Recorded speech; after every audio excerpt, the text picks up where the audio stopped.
আমরা জোর করে তাদেরকে বাঙালি বানাতে চাই, জোর করে হলে তাদেরকে আদিবাসী, তারা আদিবাসী চায়, আমরা তাদেরকে ক্ষুদ্র নৃগোষ্ঠী বানাতে চাই, মানে আমরা তাদের উপর চাপিয়ে দিতে চাই নানানভাবে। শেখ মুজিব বলেছে যে তোরা বাঙালি হয়ে যা।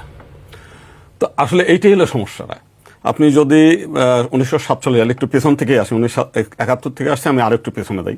1947 সালে যখন ভারত ভাগ হয় তখন দ্বিজাতি তত্ত্বের ভিত্তিতে, তো তখন এই পার্বত্য জেলা ছিল মূলত হচ্ছে 98% হচ্ছে আদিবাসী উপজাতিদের। তো তারা সঙ্গত কারণে তারা ভারতের সঙ্গে যুক্ত হওয়ার কথা, এবং ওখানকার নেতৃবৃন্দ দিল্লিতে গিয়ে বসেও থাকছে দীর্ঘদিন ধরে, এবং দিল্লিতে নেতারা আশ্বস্ত করেছে যে তোমরা ভারতের মধ্যেই থাকবা।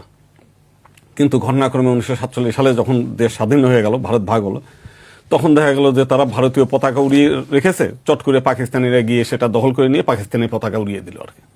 তো মানসিকভাবে তখন থেকেই দ্বন্দ্ব সংঘাত। 1971 সালের পরে যে ঘটনাটা ঘটলো, যে তাদের যে আত্মপরিচয়, এই আত্মপরিচয়টাকে আমরা মুছে ফেলতে চাই।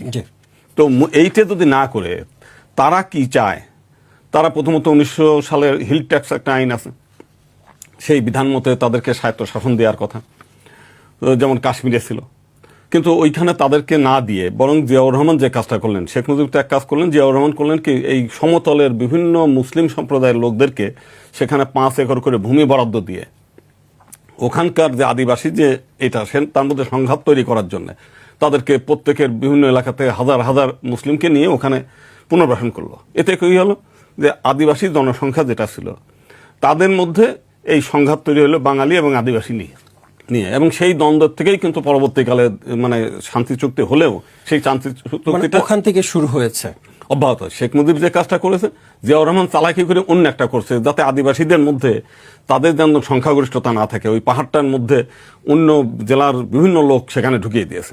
ঢুকিয়েতে তাদের মনের মধ্যে আর এক অশান্তি।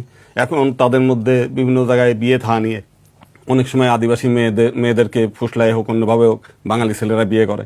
বিভিন্ন সময়ে তাদের ব্যবসা বাণিজ্য কিংবা তাদের একক আধিপত্য যেটা ছিল সেটার মধ্যে মানে ভাগ এমনিই বসে, কারণ সাধারণ লোকজন যেখানে গেছে ওখানে ব্যবসা বাণিজ্য, চাকরি বাকরি সব কিছু মিলেই।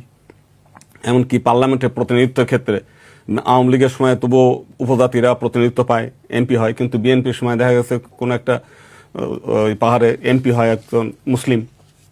তো সব কিছু মিলেই হচ্ছে তাদের মধ্যে অশান্তি। প্রথম কথা হচ্ছে যে এই সমস্যার সমাধানের জন্য পার্বত্যবাসীরা কি চায় সেইটা তাদের কাছ থেকে তাদের মতামত অনুযায়ী, ওই অনুযায়ী যদি সংবিধান সংশোধন করে তাদের মতামতটাকে গ্রহণ করা যায় তাহলে এই সমস্যার সমাধান। আপনার কি মনে হয় যে তাদের মতামত গ্রহণ করলে কি এই সমস্যার সমাধান হতে পারে? অবশ্যই, কারণ আমরা জোর করে তাদেরকে বাঙালি বানাতে চাই, জোর করে হলে তাদেরকে আদিবাসী, তারা আদিবাসী চায়, আমরা তাদেরকে ক্ষুদ্র নৃগোষ্ঠী বানাতে চাই, মানে আমরা তাদের উপর চাপিয়ে দিতে চাই নানানভাবে।